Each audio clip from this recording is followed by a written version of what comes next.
With the release of F9 The Fast Saga, we now have 10 films inside of the Fast and Furious list. So today I thought it was time for me to stop and rank all 10 films of Fast and Furious, ranked from the worst to the best. Please know that everything that I will say in this video is just my very own opinion. My list is certainly not the right list, it is just my list, and you are free to comment down below your very own ranking on all 10 Fast and Furious films, ranked from the worst to the best, including Hobbs and Shaw, just like me, or you could just do your favorite. Please don't forget to check out that Twitter that's going to pop up on your screen right now. Don't forget to check out that review of F9 The Fast Saga up above.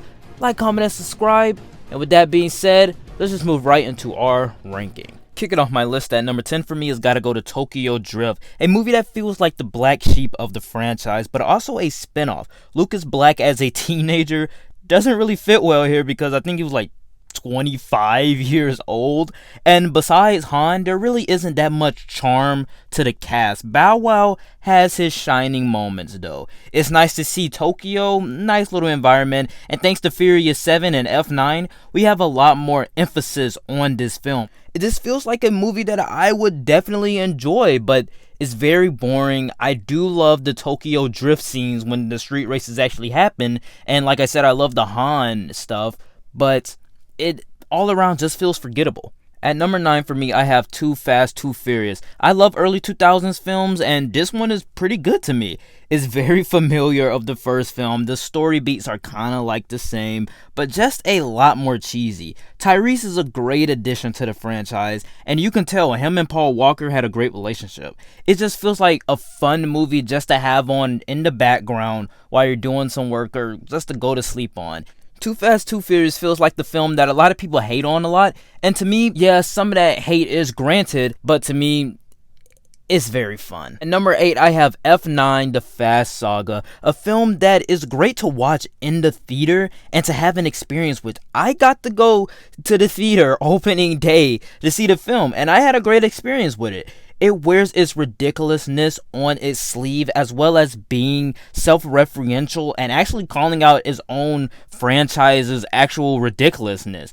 Obviously, the film has some great action sequences. Justin Lin is great at that. It has some great standout action set pieces. John Cena fits right into this franchise, not as the character that he's playing, but just his personality fits right inside of the franchise. And the cast still has very great chemistry with everyone. But the scenes with the backstory of Dom and Jacob, they tried their best to make Jacob work inside of this franchise. It just didn't work that well. And to me, this film didn't feel as big or as grand as 4 through 8 were to me. And some of the boring stuff was the backstory of Dom and Jacob, and I'm pretty sure Vin Diesel is the one that put that into the script. I'm pretty sure he's the one that actually pushed for Dominique Toretto to have more of a personal story inside of this film. At number 7, I have Fast and Furious. What at first was the worst Christmas gift to me, because I got the DVD of this movie in 2010. I thought it was the worst Christmas gift ever. I've never saw the movie until I think 2019 when Hobbs and Shaw was coming out. So I had never seen the movie up to that point, and I really liked it. I thought that the revenge story was pretty good. It turned out to be one of the most coolest films on this list to me. Like I said, the revenge story with Dom was pretty cool, and also Brian joining the FBI again and meeting up with Dom and Mia again.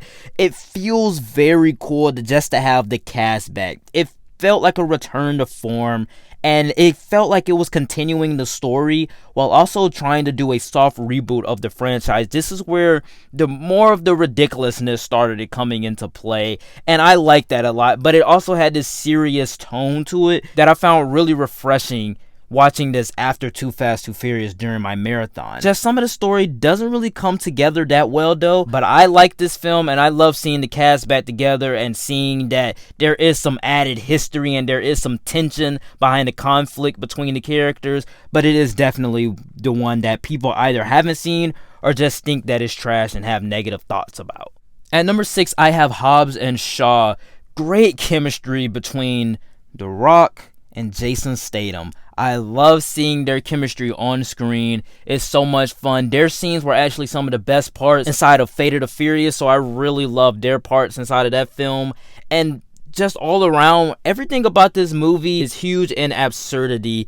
The scenarios are crazy, the action is cool, but also very ridiculous in and of its own sense, and definitely knows what type of movie it is. Seeing each of their lives and family is pretty cool. This definitely feels like my type of film. I love the spy genre, but also have like actual big spectacle blockbuster action that's very absurd and very unique to that certain film franchise, and this film perfectly wears that ridiculousness on its sleeve, just like F9 did, but this one does it a little bit better. The cameos inside of the film are kind of the things that are replaying inside of my head. Ryan Reynolds, Kevin Hart showing up, very fun surprise, and as a spinoff, this definitely expands the franchise's universe. Kicking off my top 5 list for me has got to go to Fate of the Furious, another film that I got to see inside of the theater, and again, another film where Hobbs and Shaw shines. I love the prison breakout sequence, the New York chase sequence with Dom being a super spy with the shield. That was pretty epic to me, and Shaw with the baby always sticks out in my mind. I think that's like my mom's favorite part. She loves the part with the baby and Shaw. Just all of that was pretty great, and also during that whole sequence, I think that was actually my favorite part of the film, when the plan of Dom actually came together, and then we get to see like where these different scenarios happen and like where Dom was actually going, who he was meeting with, and all of this. I thought all of that was perfectly planned out, and I thought it was great. Dom as a super spy and like the big adversary to his team is dumb, and a lot of people don't like that, but to me, honestly, it's awesome. Like, I just think that that's awesome to me. Charlize Theron is an amazing villain. She's so conniving, so just you just want to hate her. And everybody that I've seen this film with, everybody that I've seen F9 with, all said that Charlize Theron needs to die in these films because they just hate her guts, and that's great. That's a great reason why I think that she's an amazing villain. But this is a film that, while it goes for everything, it still seems like they're running on fumes at this point. Like I said, I loved when everything came together, and I loved the chemistry between Hobbs and Shaw, but this seems like a last-minute Fast and Furious film to put on to watch. Still very good though. At number 4 for me has got to go to the original, The Fast and the Furious. Apparently this is a Point Break ripoff, but with cars. I've never seen Point Break. Like, I've never seen that film, so I don't know anything, so I can't really make the comparison, but I love this film. The street races are dynamic, the characters are charming, and as an origin story, it's so much fun watching, especially knowing how these characters end up after the growth of 5 to 6 films going forward. It has some heart in it. Obviously, like a lot of people said, it's a Point Break ripoff, but to me, I thought the story was actually pretty good as an undercover cop trying to, investigate Dominique Toretto. And Dominique Toretto actually being a street racer / thief, but also has a little bit of morality to him. So I think all of that was pretty great, and the characters is what makes this film work for me. And also, the stunt work inside of the film, the street races, like I said, are great. And the stunt work is just all practical.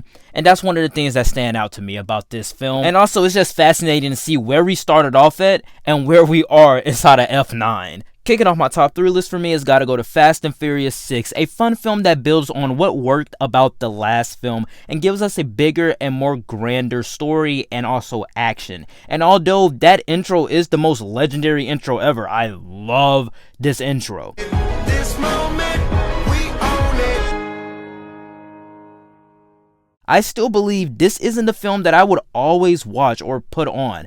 I love it, and I definitely have fun with the epic action and the characters together again. I think this is the height of Fast and Furious. Yes, we did have Fast 5, but this is the height of Fast and Furious with everyone together. Gal Gadot, Han, just everyone having a good time being around each other, going on this mission and getting their pardons. It's a nice story, and like I said, having everyone here is just great. I love the growth that happens inside of the characters inside of this film, and also the 3 action set pieces that are very cool, but very suspension of belief to me. But to me, this feels like the one film that I always say, did I watch that one? It's not forgettable, but I always say, did I even watch 6? My runner-up at number 2 for me has got to go to Furious 7. My first trip back to the movie theater since Frozen 2 in 2019 was Furious 7, I think 3 weeks ago, when they had the Fast Fridays going on inside of the theaters. I went to go see Furious 7 and I loved it. This is what actually kind of made me fall in love with the franchise, though my number one is kind of what introduced me to the franchise. I believe that Furious 7 is such a great, fun film. It is definitely the most fun and entertaining film on this list. It's very dumb, very cheesy thanks to James Wan direction, but it has levels of heart and excitement throughout. Paul Walker's tribute at the end is a very beautiful send-off, and I love the way that they ended it off, and it was very classy, very beautiful. But in terms of the entire film, everything that worked about Fast 5 and Fast and Furious 6 is cranked up to 11 inside of Furious 7, and though not a lot of people might like the over-the-top action that this film goes with cars jumping out of planes, I personally loved it. The jokes land, the action is intense, all of it worked for me. And for the final battle, to have a street fight between Shaw and Dom, or to have Hobbs pull out with a minigun and one-liner saying, "Woman, I am the cavalry," and then he's just shooting down a helicopter. Did you bring the cavalry? Woman, I am the cavalry. All of that is cool stuff that a kid would think of, but it works for some reason for me. So if it wasn't for my number one, Furious 7 is the most memorable Fast and Furious film for me. My mom wanted to see the film. I didn't have any interest in watching it. Once I watched it, I fell in love with the franchise.